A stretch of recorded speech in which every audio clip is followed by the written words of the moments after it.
Hello, everyone. Sai Ram. It's always a joyful experience talking to a captive audience. But when the audience is here in Puttaparthi, it's even more thrilling. At the outset, I just wanted to make a few clarifications. People have been coming up to me and asking me, are you related to the warden auntie, to Prem Behel? Well, I'm her daughter. And so the family resemblance is I'm just putting that up for the record. And it's very, very honorable to be here. Thank you, Jean. That was a great introduction, a great start. Thank you, Sri Vidya. It's amazing. She's such a hero in my eyes. The fact that with her leg injury and everything, she has worked her way through the whole thing. And my talk today has been reduced a little bit. And what I wanted to really do, the objective of this talk is to give us all a common language. When I was studying about the teaching of thinking skills, I was really confused about definitions and terms, because the word cognition and cognitive is thrown around so very loosely. So I felt that we really need some clarification. So we leave the conference with a clear picture and a clear understanding of what really we're going to be walking into the classroom to do. The phrase cognitive education has been defined in so many different ways over the last 2 decades, depending on which branch of psychology, science, or education you come from. So you will, as when you start reading the literature, you're going to come across a variety of terms to describe it. Some call it thinking skills, metacognition. Forrestein referred to a block of cognitive functions. Greenberg called it the building blocks of learning. Piaget, cognitive structures. Costa and Kalik have often referred to them as habits of mind. So Reuven is not the only one to have developed a thinking skills program. But as Jeannie said, it's the one package. It's the one thing you can really take with you and use in the classroom as an educator.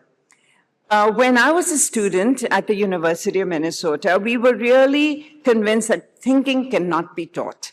So we all grew up in a branch of learning and study where intelligence was fixed. It was a fixed number. As a psychologist, all the IQ tests that we gave, that I gave myself, really focused on the fact that intelligence cannot be changed.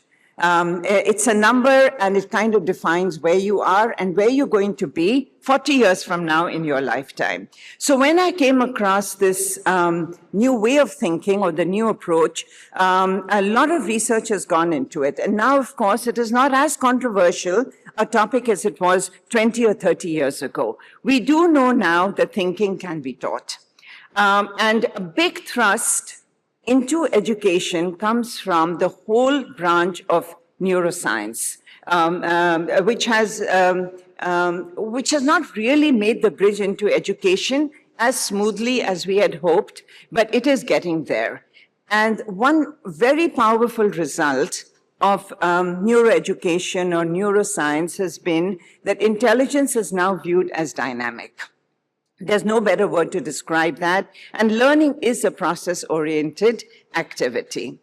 Now, what is really unique about you as a practitioner, what is going to be something wonderful when you walk into that classroom, is you are going to be actually teaching cognition as a subject in and of itself, which is challenging, difficult, and very important that we understand what are we going to go back and do in the classrooms.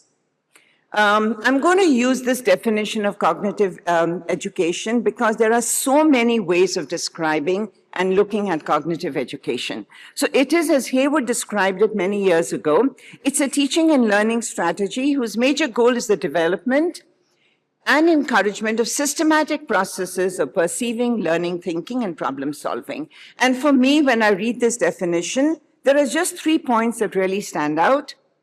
One is, it has to be systematic. The tools of learning must be available for you as an educator. And the focus should be on the processes of thinking and learning rather than on the content. And I'm going to talk a little bit about this because Jeannie used the word, there's a dance that you have to do. And the dance that you have to do is between content and thinking skills. So the difference between the curriculum that we are all used to teaching in our classrooms and a cognitive education is precisely this. By definition, the curriculum that you are going to be talking about or using in the classroom are classroom activities which really focus on learning how to learn. The goal is different from teaching science and maths or geography and history. The goal is you're going to be actually now teaching your students thought processes, problem-solving skills, and the skills are going to be analysis, comparison, analytical perception, synthesis, problem-solving, and so on. So the entire content is going to focus on fundamental cognitive operations, rules, and strategies. You're not going to be teaching the content of history or geography or literature. Somebody said that you cannot just think. After all, we have to think about something. So you can't just be teaching raw thinking skills in a vacuum. So this is where Reuven's philosophy of bridging becomes very, very important. And we're going to talk a little bit about that. You are constantly going to do an interplay between process and content learning. So if you're a science teacher and you're going to be teaching thinking skills, first you yourself have to be really well trained in knowing what exactly am I planning on doing or how am I going to do the teaching. The word bridging is very specific to Reuven, and it's a phrase that talks about generalizing activity, using a concept from thinking skills and applying it to whatever subject area that you're interested in. For example, if I am teaching children in my classroom how to compare, it's not enough that I'm teaching them to compare size and color and shape and numbers. I'm also going to talk about how do I compare, for example, the national policies of two different countries. How do I compare and contrast places where I can, climate zones, for example. So that is the bridging element, which is very, very important. Now, teachers, it's not part of any of our training programs. We have never been formally taught how to teach thinking skills. We have come across the aspect of teaching things probably by accident, by attending a couple of workshops. We pick up an article here or there, and that's how we gather information based on our own motivation to gather more information about this. But formally, the teaching of thinking skills is not a part of any teacher education or a B.Ed program or a master's education program. So this makes it really challenging for you to walk into a classroom and start teaching thinking skills. Professional training for teachers, as we all know sitting here, has been very much product-oriented. We focus on content, we focus on marks. Even now in Dubai, the moment the CBSE results are announced, pictures in the Gulf News, for example, and all the newspapers are all pictures of students with 98%, 99%. So, process-oriented learners are nowhere in the picture. It's all about content. Teachers have to unlearn habits of mind. The biggest change that we have to make is in ourselves. It's really difficult. It's easier for me to work with a child with Down syndrome and teach that child how to think. But it's very difficult for me to convince a teacher that she has to have faith and belief in the concept that all students can learn. And when Jeannie was talking, I was thinking about Dubai because we've been in Dubai for about 25 years now. And we have a different kind of trauma. And it's not a war zone, not as yet anyway, but we have something called affluent neglect. So, which is children who are raised entirely without the love of a mother or the interest of a mother. I mean, I don't want to sound judgmental because it's really easy for us to pass judgment on families, which we shouldn't do, but we have a different kind of neglect. We also have trauma. So we have a lot of families moving in now from Lebanon at the school where I'm working. And every time the doorbell rings or a door slams, for example, the kids go and dive under the table or they cover their ears up. So that's a different kind of a trauma too. Teachers have to believe that all learners have the capacity for higher thinking skills. What would you look for in a cognitive program? What are some of the things you are expected to be able to see? The one critical factor you will see is that teachers are acting as a catalyst between the learners and the material to be learned.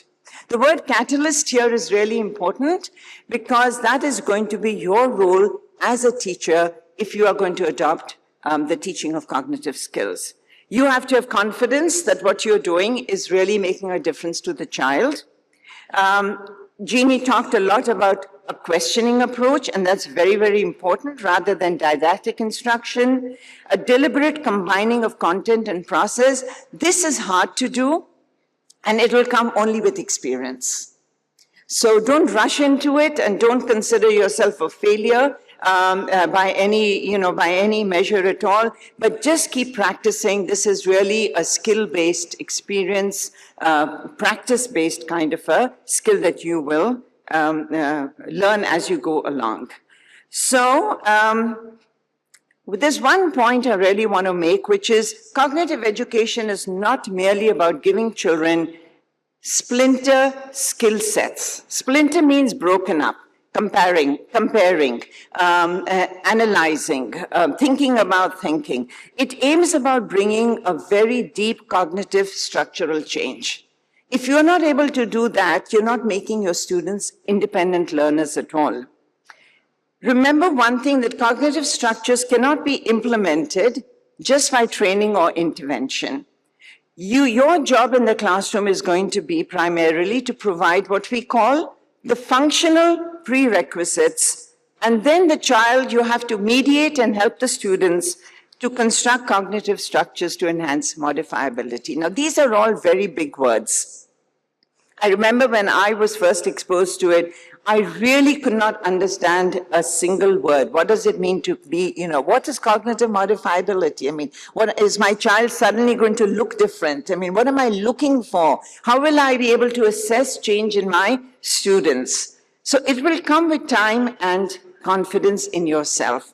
And, one of the motto that I'll show you in a little bit, when we were training in IE, in instrumental enrichment, there was a very famous, there was a slogan that went with the program, and that slogan was, "Just a minute, let me think." And now it says, "Just a moment, let me think." And as Jeannie said, it's really hard to stop. You try this next time with your children at home. You time yourself for 1 minute and see if you can not interrupt your child while your child is thinking. We are all, as she said so rightly, we all have things like time tests. Even mathematics, we have 3-minute math tests. And there is such a high premium and value attached to quick responses. And of course, the media, the whole thing that we have now, it's like, who can type faster? Can you use 2 thumbs? Can you use 2 fingers and type faster than me, and things like that? But that's a little bit of a digression. So just a moment, let me think, is a slogan I want you to remember. And your children will teach you that, because if you try and hurry a response, when you're delivering a cognitive education program like the IE program, like I had a child say to me, "But Mrs. Nakra, you haven't given me a minute. Can you at least wait a minute and let me think?" Boy, that really made me stop in my tracks. And, we, as Jeannie said, we really first have to begin with ourselves. It's a lovely picture of Reuven.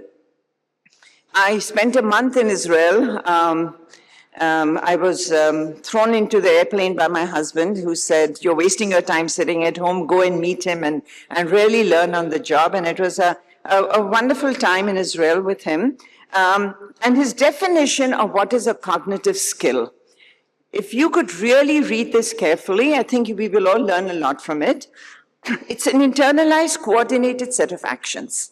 It's not a single skill standing all alone by itself. There are really two reasons why for the Forestine program is so attractive to those of us who have been trained in it.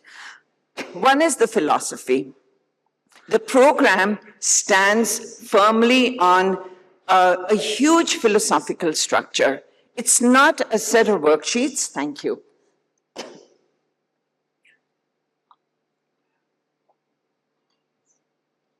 It's not just a set of worksheets. So when after lunch, when we start practicing those worksheets, remember those worksheets are only tools to achieving something else. So there's a big philosophical framework behind Reuven's work. One is, of course, cognitive modifiability, and the other is MLE, or mediated learning experience. And the actual paperwork, the actual tools for learning is the IE program. There are two very powerful comments that I want to share with you by Dr. Falek, who was supposed to be giving this, being with us today. One is he wrote, "All human beings have the potential to be modified in the structure of their cognition." And then he went on to say, "We have to uncover the potential for modifiability in individuals who have been low functioning or have been considered to be unable to make changes." Now, we might sit back and think, well, what's so great about these two statements? For those of us who've been in special education, can you imagine going back and telling your colleagues wherever you're working, in your centers, that yes, this child has the capacity to learn. I can change this child's ability to get more information and make changes so that he is an independent learner. So for us now, those of us who are in this field and who believe in the system, who believe that intelligence can actually be changed, it's really important that we send this message out to those of our colleagues, principals, and administrators who are not attending the conference today. Very powerful and very dynamic statements. Implications for teachings that I want to talk about. How teachers think is how you're going to teach. So if you don't subscribe to a belief system that I can make a difference to my student, the results are going to be limited. And for special education teachers, this belief in the capacity of all children to be able to change and learn and participate in critical thinking skills programs is very, very important. So change in cognitive structures does not mean that you're adding little bits of information or skills, but you're really helping the students learn a complete process that will then go on to help them be independent learners. This is what is meant by structural cognitive modifiability. I think, Jeannie, you're going to talk a lot more about that later. The theory of SEM, or what we call cognitive modifiability, says that every learner can be modified through mediated learning experience. So cognitive development, and this is a really important point, is not due to neuromaturational processes, nor the product of the individual simply interacting with the environment, which, as you know, is the behavioral model, but it's the flow of information transmitted to the individual through the process of mediation. Learning is a direct function of you as the teacher, the mediator, providing adequate mediated learning experiences to your students.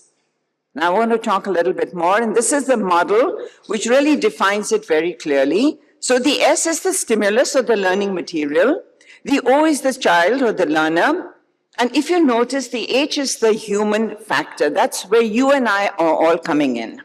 Okay? If you notice, if you look at the H, the mediator stands both between the learner, the material, that the incoming, the input, and the response. This is a dynamic model of teaching and learning. Okay, truly dynamic. So if a student is not learning, the onus is on us. For the first time, as Reuven said, the finger points as much towards all of us, towards the mediator, and not in the direction of the learner. So this itself, it was a hugely transforming comment. And as Jeannie said, he was pretty much mocked and scorned in the early years of psychology. People would really not take the statement very seriously. And it's only now that we are having this huge boost of neuroplasticity. Carol Dweck's work has come in, that everybody is now saying, oh, I remember reading about this when Reuven Feuerstein wrote about it earlier. So in mediated learning, the moment you add the role of the mediator to the equation, the whole process transforms. Now, there is nothing mysterious about MLE. Mothers and fathers and parents have been doing it all the time. Mothers, if you look at the interaction between a mother and a child, the mother is constantly mediating the environment, isn't she? The moment she puts the child's hand down, don't touch this, the fire is hot, oh, look at the moon, look at the tree, pointing, questions, peekaboo games, all that is the role of mediating the environment, which a mother does naturally and automatically. But the difference in an educational environment is now it is a lot more intentional. You as the teacher are aware of it, that you are going to mediate the learning environment for the student. So the teacher becomes the filter through which the child is receiving the input or the information. You have to be intentional. You have to bring meaning to encourage comprehension. You have to help the learners transcend. So these are the 4 parameters, the 4 critical parameters that we have learned about. And now, as Jeannie said, now there are 12 of them. And we don't have time, obviously, to go through all of them. But each one of these is very, very important. You have intentionality, which means your students and your learners will know exactly why you're teaching them what you are. So that could be as simple as, today, my friends, we're going to be talking about numbers. So we're going to be talking about learning. And why is it so important? That's the meaning aspect. Meaning is connected directly with motivation. You know how much we all struggle with motivating our students? Well, if you make it meaningful for them, it will become motivational. So it's your role. You can't sit back and say, oh, I have the student in my grade 5 class. He's just not motivated to learn. How many times have we done that? Thrown our hands up and said, I have a class of students who just don't want to learn. But remember, it's as much your role as the mediator to change things for the learning environment. So we have what is called a triangulation effect. When you participate in it and when you create that, you're changing yourself, you're changing the learner, and you're changing the task. So cognitive functioning is as much a function of the instructional procedures that you as a teacher are using. It's not limited to the child's ability or to the task alone. So for special education learners, it has had a transforming effect on institutions that have really started using and believing in mediated learning. We can skip this because this is really just an environment. The reason for the uniqueness of the MLE approach is it goes beyond just good teaching. It's a deeply philosophical approach, which you all have to subscribe to before even you open a single worksheet or say, I'm going to start teaching cognitive skills. You are going to become the center of the instruction. So the model, as you notice, is not so much on the child, but it is on the teacher. And your job is to provide all the functional prerequisites that should enable the student to construct the cognitive structures that will enhance modifiability. Your job as a teacher is to do more asking than telling. So definitely this is not good mediative practice at all, because it's just a lecture. It's very didactic. I'm standing here, I'm talking, I'm not giving you a minute to think. And I know that Dr. Srividya said, you know, we are hoping that you will have burning questions. Well, if you have time for if anybody's got a burning question, you know, we can have 5 minutes, because I'm sure you really do have some questions. The instrumental enrichment program is extremely organized and a structured framework, and it's ready-made. So you don't have to sit and do your own, you know, thinking about thinking in a way. The prerequisites are there, and you really have to, it's so systematically laid out. I used it in the Vasant Valley School in New Delhi, and I used it in Shri Ram School. So both of them highly elitist schools, and I taught it through grades 3 to 6, and it was very, very successful. The reason for the success has really nothing to do with me. It's because, firstly, it was very well supported by the administration, and it was school-wide, which means all the teachers had to be trained in the instrumental enrichment program. So that's the kind of commitment that you will have to really have for it to be successful. And then we ran it for 3 years without a break. And we saw huge growth, both in grades, achievement grades, and in social emotional learning, which is another byproduct of the program.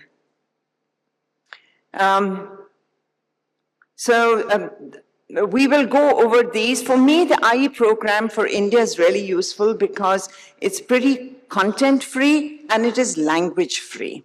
So you can use it with children with autism. I've used it with kids with Down syndrome, of course. And you don't really need to have that much of an English language base for it. So depending, whichever state you're coming from, you can use it right away. It's also, because it is content-free, which means it is not linked with the subject, it's very motivating for students. It avoids a complete negative response to academic materials, which has been the experience for most of these students, wherever they're coming from. This is what 3 of the actual units look like. The one is called Orientation in Space, which we're going to practice after lunch today. Organization of dots, transitive relations and things. And that's the slogan, just a moment, let me think. Now, how am I doing on time, Dr. Srividya? Almost there? Okay. I want us to leave us with some of these questions, which for me are very, very important. How can teachers be trained to teach thought processes? So unless teaching thinking skills becomes a formal part of teacher training programs, we are really not going to be able to make much headway in this area. Do special ed teachers use IE more effectively than regular ed teachers? Is this a program, is the teaching of thinking skills for all students, or why is it that it is used mostly for learners with special needs? In Dubai, we have a very different and a very unique term for special ed students. We call them students of determination, which is quite a nice label, I must say. A little long-winded, and it was actually created by Sheikh Mohammed himself, the president of Dubai. And so now they're called students of determination. So how come that we're using the teaching of thinking skills, in which area? And those of you who are interested in research, these are some questions for you all to think about. Do variables like level of training, type of learning disability, kind of class, elementary, middle school, or high school, does it make a difference to teacher performance? Is this program, is the teaching of thinking skills easier to do for high school students, middle school, or elementary? That's what the question means. How do I assess teacher performance? And that's the last question. How do we measure the effects of cognitive teaching programs on the quality of teaching instruction? and on student performance. So when I was doing my PhD, what I did was I visited 8 states in the US where IE was being taught by the teachers. And I only looked at teachers as mediators. And what I noticed was the success of the outcomes. Student performance was highly dependent on whether the teachers were really able to follow the parameters laid down by the program itself. And it wasn't very effective for the reason that every teacher used it in a different way. So I've talked to this, the quality of mediation is very, very important. How you use the program is going to make a huge difference to your students. In conclusion, I just want to say one thing. Learning to learn is even more important now than ever before because of the enormous explosion of knowledge. If you don't teach children how to learn, they're never going to be able to make the jump from concrete approach to learning to the abstract, which is really the need of the hour. And they have to learn to apply the thinking processes that we're talking about to the vast body of knowledge. That should be the key goal for us. Oh, the last thing I want to do is see my own face on the screen. Okay, so I'm going to stop there. And Srividya, I think your announcement now is for something else. Okay, okay. So Jean, I think you're on next. It's your turn now. Okay, thank you all very much. I'm happy to take any questions. I spoke so fast and so quickly just to be mindful of time. And if anybody has any questions, it would be wonderful to take a few. Yes.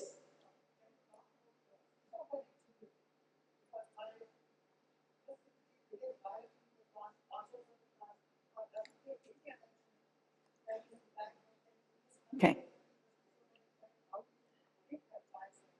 Okay. So the question that the gentleman is asking, the brother is asking, is really got nothing to do directly with the program, am I right?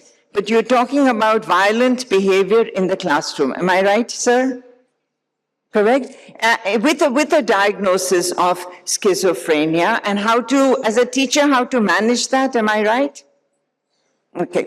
And so, of course, I think when you have a child with schizophrenia and on a mood swing, which could be manic or could be violent towards the adult in the room or towards the other children, the first thing, of course, would not be to bring him to the program that we're talking about, but to use very simple calm down strategies. All right? Hoping he's got the label and the language so that if you're able to name it for him, you will be able to restrict that behavior. But what you're describing is something that requires preparation, that the child himself or herself should be well prepared to know what to do. So she should have a skill set ahead of time. So for example, if you are to remove the child to a quiet space inside the classroom, the child should be ready to receive that. So the strategy should have been taught. There should be a lot of front loading done so that the child knows what are you trying to, how are you trying, that you're not aggressing against the child at that time, but you're redirecting the child, and what is the function of you redirecting the child? That is your mediating aspect, your mediating behavior. Okay, so your first step would be to remove the child to a space where the child is not going to hurt somebody else or hurt herself or himself. Isn't that so? So isn't that true? I mean, that's your very, very first step that you will have to take for a child. Forget about the diagnosis of even schizophrenia for now. But if the behavior, if you were to just look at the behavior in isolation, your first step is to make sure the child is not physically harming himself, herself, you or somebody else. And then we'll come to the next steps of therapy. Sorry, I'm not sure if I've answered your question, but I'm available after this for if you just wanted to talk to me. Yes.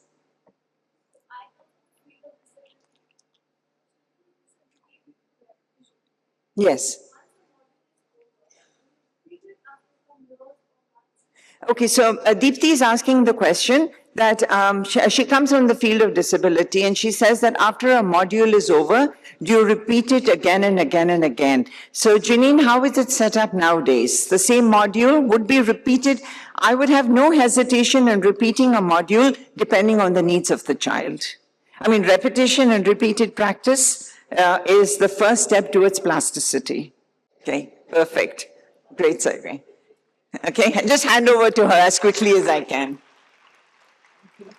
Thank you, Dr. Nakra, for an interesting and enlightening session.